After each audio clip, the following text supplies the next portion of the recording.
Elle était une véritable icône de la chanson française. Françoise Hardy s'est éteinte aujourd'hui à l'âge de 80 ans après une longue maladie. Elle a touché bien des générations avec sa voix mélancolique et ses grands succès, comme Tous les garçons et les filles et Comment te dire adieu, Louis-Philippe Ouimet. Françoise Hardy était une icône de la chanson française et aujourd'hui, comment lui dire adieu?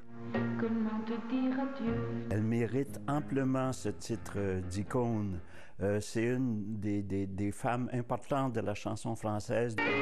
Star de yéyé dès les années 1960, Françoise Hardy enchaîne les tubes. D'abord en 1962, avec Tous les garçons et les filles. Tous les garçons et les filles de mon âge. Et en 60 ans de carrière, il y a eu d'autres succès, comme Le temps des amours.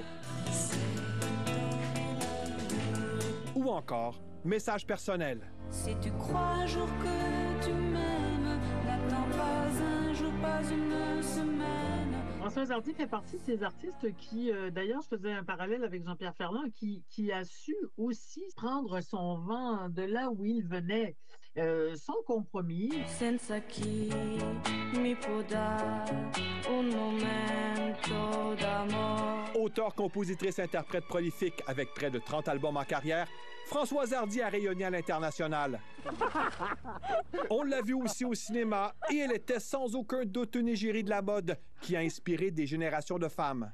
C'est une grande mélodie, c'est-à-dire que quand on allait chez elle et puis elle te faisait entendre des morceaux, des chansons, elle est très, très, très attachée aux mélodies. C'était quelqu'un qui chantait pas de la variété à la française, là où la mélodie n'a pas d'importance. Puisque vous partez en voyage. Avec Jacques Dutronc, elle a formé un couple mythique. C'est d'ailleurs leur fils Thomas qui a fait l'annonce de son décès en publiant ce message sur Instagram. « Maman est partie ». Françoise Hardy a mené pendant 30 ans un combat contre le cancer. Ces dernières années, elle a maintes fois répété qu'elle n'avait pas peur de mourir, mais qu'elle ne voulait pas souffrir.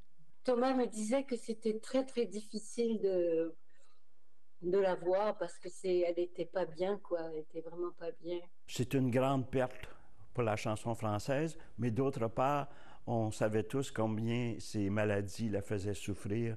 C'est sans doute une délivrance pour elle. En guise d'adieu, Françoise Hardy avait lancé un dernier album en 2018. Elle nous donnait rendez-vous dans une autre vie et elle chantait ceci. Tout ira bien, tout sera loin, là au final, quand je prendrai de l'âge. Ici, Louis-Philippe Ouimet, Radio-Canada, Montréal. Donne-moi